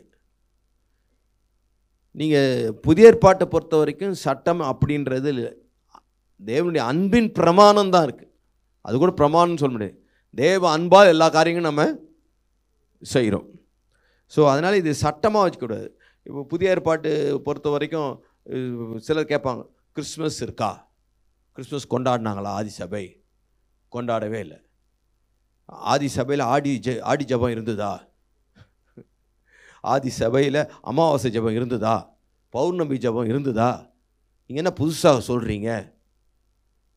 அப்போ நாட்களை விசேஷித்துக் கொள்கிறவன் கர்த்தருக்கென்று விசேஷித்துக் கொள்ள அவனை குற்றமாக எண்ணாத. அவங்கள நீங்கள் என்ன பண்ணாதீங்க, விசேஷித்து கொள்கிறவங்க விசேஷித்து கொள்ளாதவங்கள குற்றமாய் எண்ணாதீங்க. இது ஒரு அமாவாசைன்னா என்னன்னு தெரிஞ்சா பேர், ஆடினா என்னன்னு தெரிஞ்சா பேர். என்ன கிறிஸ்தவர்கள் இவர்கள், ஒரு பக்தி வைராக்கியம் இல்லை அப்படின்னு சொல்லி அவங்க மேலே குற்றமாய். இப்போ முழு சத்தியம் தேவ நாம டிசிப்ளின் ஒரு ஒழுக்கமாக ஒன்று வச்சு நம்ம செயல்படுறோம். ஸோ நம்முடைய சபையை பொறுத்த வரைக்கும் ஆடி மாதம் இருக்கா இல்லையா பாஸ்டர்? ஆடி மாதம்னு ஒன்று இருக்குது. என்னுடைய கருத்து என்னென்னா இருக்குது. இதை பயன்படுத்தி ஜெபிக்கிறதுக்கு மோட்டிவேட் பண்ணி விட்ருவோம், அவ்வளோதான். ஜெபம் பண்ணலாம் வாங்க. அதே சமயத்தில் தேவர் நாமத்தை இதன் மூலமாக நம்ம மகிமைப்படுத்தலாம். தேவ ராஜ்யத்திற்கு நம்ம பலன் சேர்க்கலாம் ஆத்துமாக்களை. ஆமென். கலாத்தியர் 5வது அதிகாரம் 1 வசனம். ஆனபடியினாலே நீங்கள் மறுபடியும் அடிமைத்தனத்தின் நுகத்துக்கு உட்படாமல் கிறிஸ்து நமக்கு உண்டாக்கின சுயாதீன நிலைமையிலே நிலை கொண்டிருங்கள். நீங்கள் மறுபடியும் அடிமைத்தனத்தின் நுகத்துக்குட்படாமல், அந்த ஓய்வு நாள்கள் இதெல்லாம் அடிமைத்தனத்தின் நுகம், அதுக்குள்ளே போகாமல் கிறிஸ்து உண்டாக்கின சுயாதீன நிலைமையிலேயே, சுயாதீனம்னா விடுதலையான அந்த நிலைமையிலே நிலைத்திருங்கள். அப்போ நீங்கள் சட்டம் அப்படின்னு போட்டு வாழ்கிற வாழ்க்கையெல்லாம் செல்லுபடியாகாது. இப்போ நீங்கள் ஒரு நாளை நியமிக்கிறீங்க, வாரத்துக்கு ஒரு நாள் உபவாச நாள்னு, சரியா? அப்போ அந்த நாளில் நீங்கள் உபவாசிக்க முடியாமல் போயிடுச்சு. அப்போ நீங்கள் என்ன பண்ணக்கூடாது? குற்றமாக இதை எண்ணக்கூடாது. அது டிசிப்ளின். அது நீங்கள், அதாவது இப்போ உதாரணமாக ஒரு சிலர்லாம் பார்த்துருக்கேன், உபவாச ஜபம். நான் அப்போது உபவாச ஜபம்லாம் இப்போ இருக்கும்போது, உபவாச ஜபம் நடத்தும் போது சாப்பிடாமலே போயிடுவோம். சாப்பிடாம அந்த ஜபத்தை நடத்துவோம், எல்லாமே பண்ணுவோம். இப்போ இந்த ஜபத்தை சாப்பிடாம இப்போ நடத்துகிறது அவங்க. என்ன சொல்ல வரேன், அப்போது அங்கே ஒரு ஒரு பாஸ்டர் அந்த ஜபம் நடத்தணும். அவர் உட்காந்து சாப்பிட்டுனுக்கிறார். 10 மணிக்கு ஜபம், 9:30 போயிட்டோம் வாலிபர்களாக இருக்கும்போது. போனால் உட்காந்து சாப்பிட்டுனுக்கிறாரு. நான் உபவாச ஜபம் சாப்பிட்டுனுக்கிறேன்னா, உபவாசம் உங்களுக்கு தான், எனக்கு இல்லை. நான் பாட்டு எனக்கு சத்து வேணுமே. அப்போது நாங்கள்லாம் எங்களுக்கு அவ்வளோதான் அறிவு, சத்தியம். குற்றமாக எண்ணினோம். இப்போ ஒரு தெளிவு வந்திருக்கு. அன்றைக்கி அவர் பண்ணது ஒன்றும் பெரிய தப்பே இல்லை. புசிக்கிறவன் புசியாது இருக்கிறவனை குற்றமாய் கூட. அவரு உபவாசம் அப்படின்னு வேதத்தில் புதிய ஏற்பாட்டை பொறுத்த வரைக்கும் இருக்கணும்னு சொல்லி கட்டளையே கிடையாது, சரியா? உபவாசம் இருக்கும்போது இப்படி இருங்கன்னு தான் சொன்னார். நீங்கள் உபவாசம் இருங்கள்னு சொல்லலை. நீங்கள் இருக்கிறீங்க அப்படின்னு நீங்கள் வந்தீங்கன்னா உங்கள் தனிப்பட்ட காரியம். இருக்கிறீங்கன்னா அது முகவாடலாக இராதீங்க, தலைக்கு எண்ணெய் போடுங்க, வெளியில் தெரிகிற மாதிரி இருக்காதீங்க. உபவாசம் என்பது சாப்பாட்டை குறைச்சிக்கிட்டு அல்லது இல்லாமல் வச்சுக்கிட்டு தேவனோடு உறவாடுறதுக்கு அது உதவி செய்யணும். அது நீங்கள் ஒரு குறிப்பிட்ட நாளை வச்சு அதை ப்ராக்டிஸ் பண்ணி போகிறது நல்ல பழக்கம். அதை சட்டமாக ஒரு இடத்துல நம்ம என்ன வந்து கொண்டு வரக்கூடாது. இப்போ குடும்பமாக ஒரு நாள் உபவாசம் பண்ணி ஜெபம் பண்ணுறீங்க, நல்ல பழக்கம். திருப்பி அந்த குடும்பத்தில் ஏதோ ஒரு நபர் அன்றைக்கி முக்கியமான வேலை வெளியே போக வேண்டியிருக்கு, ஆஃபீஸ் போக வேண்டியிருக்கு. நீ உபவாசினால அதெல்லாம் எப்படி போகலாம், தப்பு. அப்படி உபவாசத்தை நீங்கள் சட்டத்தை மீறுறீங்க அப்படின்னு சொல்லி அவர் குற்றப்படுத்துறது. இதுதான் பிரச்சனை. நீங்கள் அப்படி யாரையும் குற்றப்படுத்தாதீங்க. விசுவாசத்தில் பலவீனரை சேர்த்துக்கொள்ளுங்க. 2 காரியம் இங்கே பவுல் மென்ஷன். ஒன்று சாப்பாடு, இன்னொன்று நாட்கள். நாட்களை விசேஷித்து கொள்றதுலையும் சாப்பாட்டு 2 காரியங்கள்லையும் ஆகார பழக்கம், நாளை சிறப்பிக்கும் போன்ற வெளிப்படையான காரியங்கள் நமது ஐக்கியத்தில் அடிப்படை ஆகிவிடக்கூடாது. நம்முடைய ஃபெலோஷிப் ஐக்கியம் இருக்குல்ல, கிறிஸ்தவர்களுடைய ஐக்கியம் அப்படின்றது இந்த 2 விஷயத்த அடிப்படை கிடையாது. இது மேஜர் இஷ்யூவே கிடையாது. எது? சாப்பாடும் நாட்களை விசேஷித்து கொள்றதும் ஃபவுண்டேஷனே கிடையாது. இது மேலே எழுந்த ஒரு சின்ன ஒரு கிளை அல்லது ஒரு இலை, அவ்வளோதான். அது வெட்டிக்கலாம், வெட்டாமலும் வச்சுக்கலாம். நான் அது அவங்களோட தனிப்பட்ட. அப்போது நம்ம மேஜர் காரியத்தில் தான் ஒரு மனமாக இருக்கணும். மைனர் காரியத்தில் தளர்வுகளோடு இருக்கிறது நல்லது. நிறைய காரியங்கள் விசுவாசத்தில் பலவீனம். இப்போது ஞானஸ்தானன்ற ஒரு விஷயத்தை எடுத்துக்கோங்க. ஞானஸ்தானம் எப்படி எடுக்கணும்? மூழ்கி கொடுக்குறாங்க. பிதா குமாரன் பரிசுத்த ஆவியின் நாமத்தினாலே மூழ்கி ஞானஸ்தானம் பெறணும். இது ஞானஸ்தானம் பெறணும் என்பதில் நம்ம ஒத்த கருத்து உடையவர்களாக இருக்கணும். ஆனால் எடுக்கிற முறை, சிலர் வெளியே நின்றுப்பாங்க, பாஸ்டரு நீங்கள் முங்கி எந்திரிங்கன்னு அப்படி கூட கொடுக்குறாங்க. சில இடத்துல நீ உட்காருங்க, ஒரு குடம் தண்ணி அப்படியே பிதா குமாரன் பரிசுத்த ஆவியில் ஊற்றி விட்டுருவாங்க. ஒரு இடத்துல சில இதில் முக்கி 2 பேருமே தண்ணி தொட்டில் இறங்கி அப்படியே முழுசாக கவுத்து எடுக்கிற மாதிரி இருக்கும். இதில் எந்த முறை பாஸ்டர் சரி அப்படின்னா, எல்லா முறையுமே சரி. அர்த்தம் புரிஞ்சு அர்ப்பணிப்போடு செய்யப்பட்டால் எல்லா முறையுமே ஆமாம். இதில் நீ அப்படி எடுத்து அதனால் நான் உங்களை சேர்த்துக்க மாட்டோம், கணக்குக்கு வராது, அப்படிலாம் கிடையாது. புரிஞ்சு அர்த்தம் புரிஞ்சு அர்ப்பணித்து பிதா குமாரன் பரிசுத்த ஆவியின் நாமத்தில் எடுத்தீங்கன்னா ஓகே. அதுமாதிரி ராபோஜனம், திருவிருந்து எடுக்கணும். அது எப்படி? இல்லை ஒயிட் அண்ட் ஒயிட்டில் வந்தால் தான் எடுக்கணும். அது கால கல்வீடு தான் கொடுக்கணும். சில சபையில் கால கல்வீடு கொடுப்பாங்க. நம்ம கால கல்வீடு கொடுத்தோம்னா அவ்வளோதான். அந்த காலை நேரமே போயிடும். 1000 பேருக்கு கழுவணும்னா இல்லை 1000 பேர் இல்லை, ஒரு 700 பேருக்கு திருவிருந்து எடுக்கிறாங்க. அப்போ 700 பேருக்கு கழுவி கொடுக்கணுன்னா சோப்புக்கு எவ்வளோ டைம் ஆகும்? கழுவுறது பிரச்சனை இல்லை, அதுக்கு டைம் ஆகும். அப்படி தான் சிலர் கொடுக்குறாங்க. சிலர் ராபோஜனம்னா திராட்சரசம். அப்போ சில சபையில் பார்த்தீங்கன்னா சாம்பார்,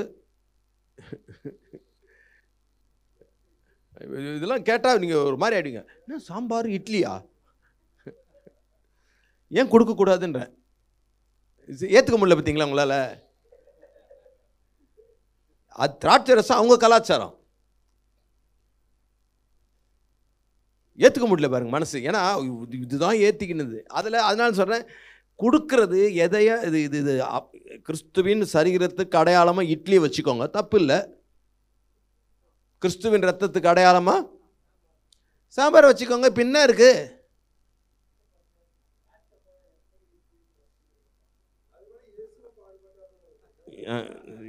திராட்சை பழம் பிழிந்து எப்படி ரசம் எடுக்கப்பட்டதோ அப்படியே இயேசுவின் சரீரம் பிழிந்து எடுக்கப்பட்டது. சாம்பார் அப்படி இல்லையா? சாம்பார் புளி பிழிஞ்சு, அதாவது இது அர்த்தம். இப்போ நீங்கள் திராட்சை ரசம் பிழிந்து எடுக்கப்பட்டது, அர்ப்பணிக்காமல் அதை எடுத்தால் அது அர்த்தமாயிடுமா? இது அர்ப்பணிச்சு அது ஆண்டவரே, இதெல்லாம் மனசில் தான் இருக்குது, ஏற்றுக்க முடியல. இப்போ விசுவாசத்தில் இதெல்லாம் மைனர் இஷ்யூஸ்னு சொல்கிறேன். சில இடத்துல அப்பவும் ரசம் இருக்காது, வேறு ஏதாவது ரொட்டி வேறு ஏதாவது இருக்கும், டீ இருக்கும்,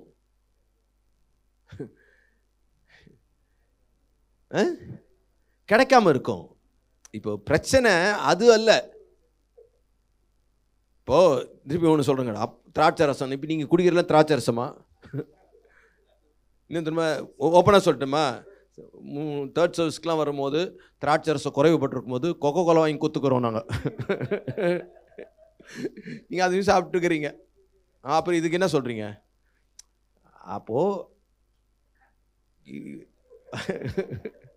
இப்போ எல்லாருக்குமே சிலருக்கு குற்ற உணர்வாக வருது பாருங்க. அதை தப்புன்றேன், அதை தான் நான் அப்படிலாம் நினைக்காதீங்க. ஐயோ என்னடா அது, நீங்கள் அந்த அர்ப்பணிப்பு தான் ரொம்ப முக்கியமே ஒழிய இது ரசத்தை குடிக்கிறேன்னா நான் நீ இதை பண்ணுறேன்னா எதை அதில் புரிஞ்சணும். சிலரெல்லாம் பார்த்தீங்கன்னா வெறும் ரவுண்டாக இருக்கும் அப்போ, நம்ம தான் ப்ரெட்டை எடுத்து கொடுக்குறோம், அவங்க வெறும் அப்போ சின்னதாக இருக்கும், அவ்வளோதான், அரிசி மாவாக இருக்கும், இல்லை ஏதோ ஒரு மாவு, ஓகே, இப்போ அது பிரச்சனை இல்லை. திருவிருந்து அதே போல் திருவிருந்து ஞானசானம் எடுக்கணும், பட் அதனுடைய முறைமைகளில் நம்ம தளர்வு கொடுக்கலாம். ஆனால் அந்த கருத்தில் நம்ம மாற்றே இல்லை, அர்ப்பணிக்கிறதுல கொஞ்சம் கூட பின்வாங்கிறதில்ல.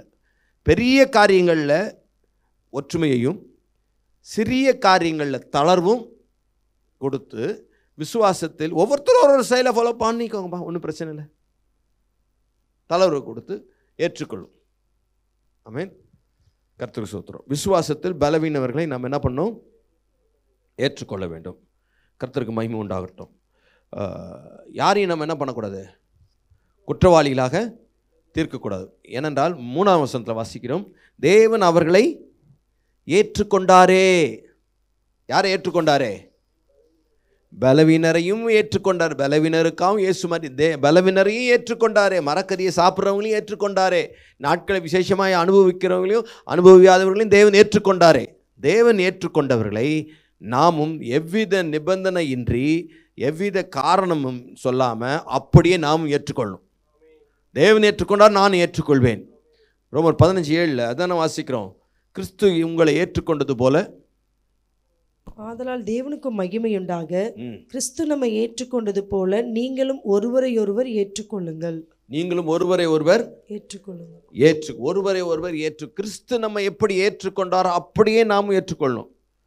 எவ்வித நிபந்தனையும் இயேசு நம்மளை எப்படி ஏற்றுக்கொண்டார்? இருக்கிற வண்ணமாகவே ஏற்றுக்கொண்டார். நாம் அவங்க மரக்கறி மட்டும் சாப்பிட்றவங்களோ அப்படியே ஏற்றுக்கோங்க, இல்லை அவங்க மாம்சம் மட்டும் சாப்பிட்றவங்களோ அப்படியே ஏற்றுக்கொள்ளுங்கள். அவங்க நாட்களை விசேஷிக்கிறவங்களோ அப்படியே ஏற்றுக்கொள்ளுங்கள். அவங்க நாட்களை விசேஷிக்காதவங்களோ அப்படியே ஏற்றுக்கொள்ளுங்கள். அவங்க கிறிஸ்துமஸ் கொண்டாடுறவங்களோ அப்படியே ஏற்றுக்கொள்ளுங்கள். அவங்க கொண்டாடாதவங்களோ அப்படியே ஏற்றுக்கொள்ளுங்கள். இதெல்லாம் ஐக்கியத்திலிருந்து பிரிப்பதற்கான காரணமாக நம்ம எடுத்துக்கவே முடியாது. ஆமென். அது இந்த உபதேசம், இப்போ இன்றைக்கி நிறைய சபைகள் பிரச்சனை பிரிவுகள் வந்ததுக்கு காரணம் என்ன தெரியுமா? இந்த உபதேச பிரச்சனை தான். சின்ன சின்ன விஷயத்துலலாம் பெருசாக்கி நகை போடுறத ஒரு உபதேசம். ஐயோ நாங்கள் சேர்த்துக்க மாட்டாங்க, நாங்கள் வெள்ளைன்னு சொல்லியுமா இருக்கோங்க தான். அதெல்லாம் மைனர் இஷ்யூஸு. எனக்கு கூட ஒயிட் அண்ட் ஒயிட்டு தான் ரொம்ப பிடிச்சிருக்கு. அதை நான் என்ன பண்ண முடியாது, இங்கே சட்டமாக கொண்டு வர முடியாது. இப்போது ஆனால் ஒரு நாள் ஆசைப்பட்றேன், நான் சர்ச்சில் எல்லாரும் ஒயிட் அண்ட் ஒயிட்டில் வாங்கன்னு சொல்லி வரணும்னு ஆசைப்பட்றேன். கர்த்தருக்கு ஸ்தோத்திரம். இப்போ ஃபஸ்ட்டு சண்டேலாம் பாதி ஒயிட் வந்துருச்சு, அது நாளாக அப்படி மாறிடும். என்ன சொல்கிறீங்க? அது வரும், அப்போது பார்த்துக்கலாம். அது இப்போ சட்டமாலாம் இல்லை. கர்த்தருக்கு மகிமைடா. அதாவது எனக்கு என்ன ஆசைனா, நல்லா ஒயிட் அண்ட் ஒயிட்டு போட்டு செயின் போட்டு வரணும். அப்போ என்னடா அது, இவனுக்கு எதுலேயுமே சேர்த்துக்க முடியல, இப்போ எந்த கோஸ்லையும் சேர்த்துக்க முடியல, இப்போ எந்த கோஸ்தும் இல்லாதது. சோத்திரம். அப்போ தேவன் நம்ம இருக்கிற வண்ணமாகவே ஏற்றுக்கொண்டார், நாமும் ஒருவரை ஒருவர் அப்படியே ஏற்றுக்கொள்ளணும். புதிய ஏற்பாட்டு சபை கிறிஸ்துவில் உள்ள ஐக்கியமே தவிர ஒரு உபதேசத்தை மையமாய் கொண்டதல்ல. புதிய ஏற்பாட்டு சபை கிறிஸ்துவில் உள்ள ஒரு ஐக்கியமே தவிர ஒரு உபதேசத்தை அடிப்படையாக கொண்டது அல்ல. 6வது வசனம் 8வது வசனம் ரோமர் 14:6-8. நாட்களை விசேஷித்துக் கொள்கிறவன் கர்த்தருக்கென்று விசேஷித்துக் கொள்கிறான், நாட்களை விசேஷித்துக் கொள்ளாதவனும் கர்த்தருக்கென்று விசேஷித்துக் கொள்ளாதிருக்கிறான். கர்த்தருக்கென்று என்ற வார்த்தை எத்தனை தடவை வருதுன்னு பாருங்க. புசிக்கிறவன் தேவனுக்கு ஸ்தோத்திரம் செலுத்துகிறபடியால் கர்த்தருக்கென்று புசிக்கிறான். கர்த்தருக்கென்று புசிக்கிறான். புசியாதிருக்கிறவனும் கர்த்தருக்கென்று புசியாதிருக்கிறான், தேவனுக்கு ஸ்தோத்திரம் செலுத்துகிறான். நம்மில் நாம் பிழைத்தாலும் கர்த்தருக்கென்று பிழைக்கிறோம், கர்த்தருக்கென்று பிழைக்கிறோம், நாம் மரித்தாலும் கர்த்தருக்கென்று மரிக்கிறோம், கர்த்தருக்கென்று மரிக்கிறோம். ஆகையால் பிழைத்தாலும் மரித்தாலும் நாம் கர்த்தருடையவர்களாய் இருக்கிறோம். அப்போ கர்த்தருக்கென்று அப்படின்ற எத்தனை தடவை வருது பாருங்க. அப்போ சபை என்பது என்ன? கர்த்தரோடு கூட இருக்கிற உறவு தானே ஒழிய உபதேசத்தின் அடிப்படையில் நம்ம எல்லாரும் இணையல. திரும்பி சொல்லு, இன்னைக்கு நிறைய பிரிவுகள். ஏன் சபை இத்தனை இவ்வளோ எல்லாரும் கிண்டலை பண்ணுறாங்க. கத்தோலிக்க சபைகள்லாம் நம்மளை பார்த்து கிண்டலாக பேசுகிறேன். அவங்க தடி அவங்க ஆள்களோ பல பிரிவுகள் இருக்குதுப்பா அவங்க இதில். ஏன்னா உபதேசத்தை அதிக முக்கியப்படுத்தி சின்ன சின்ன காரியங்களெல்லாம் பெருசாக்கி அதுக்கு தளர்வு கொடுத்து அதை அட்ஜஸ்ட் பண்ணி அதை போயிருந்தாங்கன்னா இன்றைக்கி எத்தனையோ சபைகள் பிரிஞ்சிருக்க வேண்டிய அவசியம் இல்லை. இல்லை இல்லை இல்லை, நாங்கள் சேர்த்துக்க மாட்டோம், நகை போடுறவங்களும் நாங்கள் சேர்த்துக்கவே மாட்டோம், கம்யூனியன் கொடுக்கவே மாட்டோம்னு அடம் பிடிக்கிறாங்க. நாங்கள் தாலி எடுத்து கொடுக்க மாட்டோம், ஆனால் தாலி காணிக்க கொடுத்தா வாங்கிக்குவோம். இப்படி அவங்க சில உபதேசங்கள் இருக்குது. சிலருக்கு வந்து மிஷினரிகளில் பார்த்திங்கன்னா நாங்கள் ஃபாரின்லேருந்து வர காணிக்க வாங்க மாட்டோம். இதெல்லாம் அறிவுக்கேற்ற வைராக்கியமாக தெரியல எனக்கு. தேவனுடைய ஊழியத்தை செய்கிறதுக்கு தேவைப்பட்டால் வாங்கிக்கிறது. அப்போது இதை வந்து குற்றமாக நான் சொல்ல, சின்ன சின்ன காரியங்கள் தான். இதில் தளர்வு கொடுத்துட்றது பெரிய காரியமாக பார்க்காதபடிக்கு தேவனுக்கு உதவி. அப்போது உபதேசத்தை மையமாக கொண்டு நம்ம ஒரு ஐக்கியமாக வரலைங்க.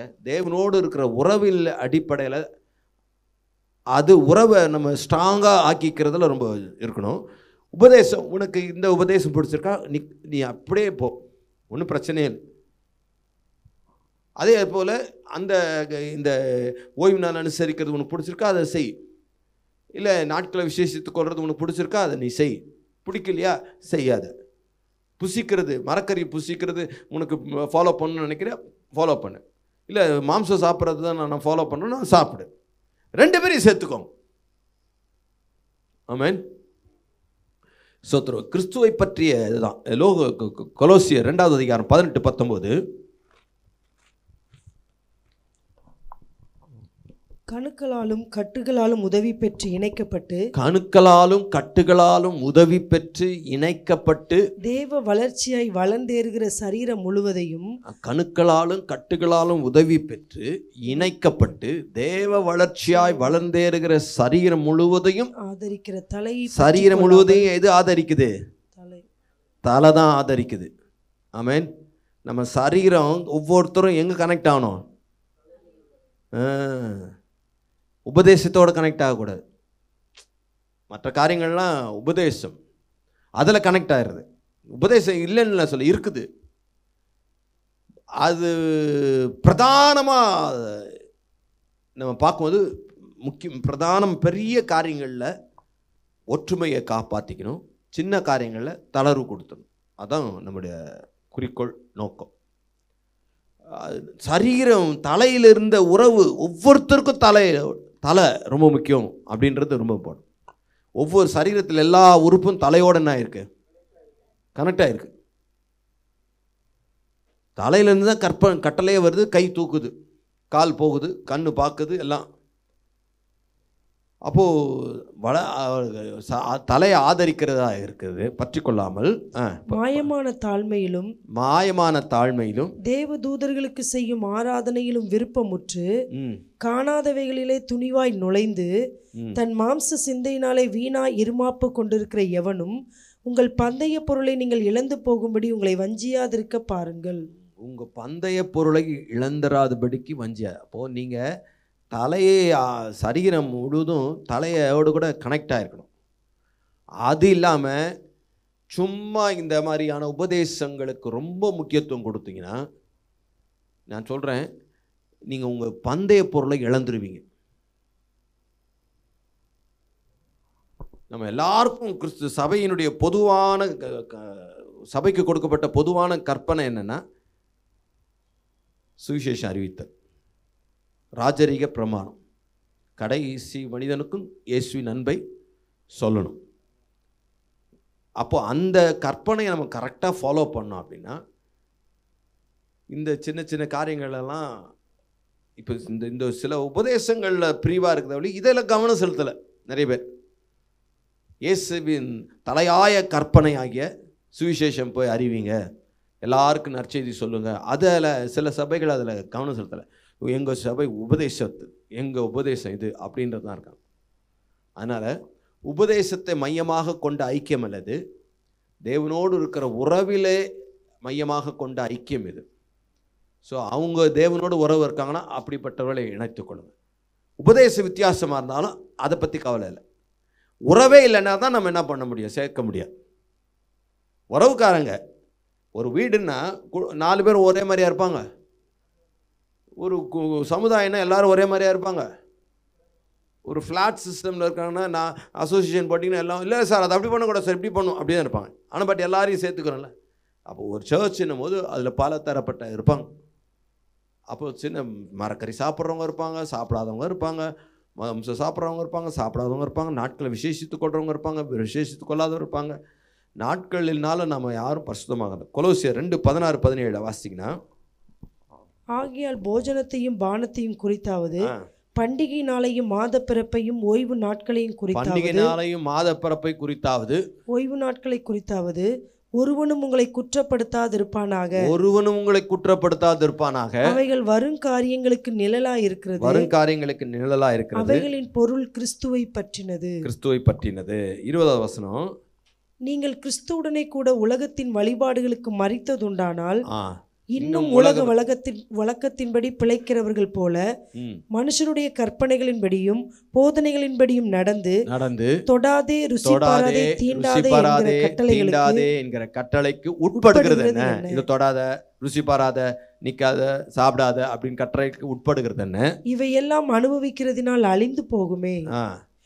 இப்படிப்பட்ட போதனைகள் சுய இஷ்டமான ஆராதனையும் மாயமான தாழ்மையையும் சரீர ஒடுக்கத்தை பற்றி ஞானம் என்கிற பேர் கொண்டிருந்தாலும் இவைகள் மாம்சத்தை பேணுகிறதற்கே ஒழிய மற்றொன்றிற்கும் பிரயோஜனப்படாது. இது மாம்சத்தை பேணுறதுக்கு தான் ஒழிய மற்றொன்றுக்கும் உங்க பக்திக்கோ தேவனை கிட்டி சேர்வதற்கோ அதுக்கும் உதவாது.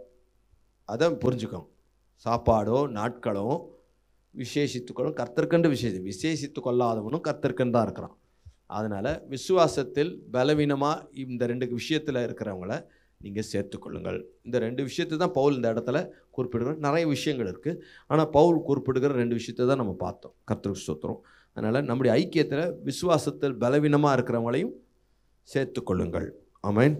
கண்களை மூடி ஆண்டவருடைய சமூகத்தில் நம்ம ஒப்பு கொடுப்போம். ஆண்டவரே, தகப்பனே, இந்த வேத பாட வகுப்புக்காக ஸ்தோத்திரம்.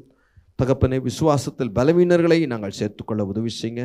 விசேஷமாய் ஆகாரம் புசிக்கிற விஷயத்தில் மரக்கறி புசிக்கிறவர்களையும் ஆண்டவரே, புலால் மாம்சம் புசிக்கிறவர்களையும் ஆண்டவரே தகப்பனே ஒருவர் குற்றப்படுத்தாது இருக்க உதவி செய்யுங்கப்பா. அப்படிப்பட்ட சத்தியத்தை புரிந்தவர்களாய் நாங்கள் எந்த கூட்டத்தையும் நாங்கள் ஏற்றுக்கொள்ள கர்த்தர் கிருபை தரும்படியாக ஜெபிக்கிறோம். அதே போல் நாட்களை விசேஷித்து கொள்கிறதையும் நாங்கள் அனுசரிக்கிறவர்களை ஆண்டவரை நாங்கள் அக்செப்ட் பண்ணவும், அனுசரியாதவர்களை கர்த்தர்க்கென்று விசேஷித்து கொள்ளாமல் இருக்கிறதுனால அவங்க கர்த்தருக்குன்னு வாழ்கிறாங்க, கர்த்தருக்கு பிழைக்கிறாங்க, கர்த்தருக்கென்று இருக்கிறாங்க. எங்கள் ஐக்கியம் கிறிஸ்துவோடு கூட இல்லை, உறவின் அடிப்படையிலாக இருக்கட்டும். உபதேசத்தின் அடிப்படையில் எங்கள் ஐக்கியம் இல்லாதபடி கிறிஸ்துவோடு கூட தலையாகிய கிறிஸ்துவோடு கூட இருக்கிற உறவின் அடிப்படையில் எங்கள் ஐக்கியம் இருக்கும்படி எங்களை ஒப்பு கொடுக்கிறோம். காத்துக்கொள்ளும். பிசாசின் எல்லா தந்திரங்களும் சூழ்ச்சிகளும் இயேசுவின் நாமத்தில் விலகி போகட்டும். நல்ல உபதேசத்தில் நாங்கள் தொடர்ந்து நிலைத்திருக்க உதவி செய்ய காத்துக்கொள்ளும். இயேசுவின் நாமத்தில் பிதாவே, ஆமென். God bless you. கர்த்தர் உங்களை ஆசீர்வதிப்பாராக.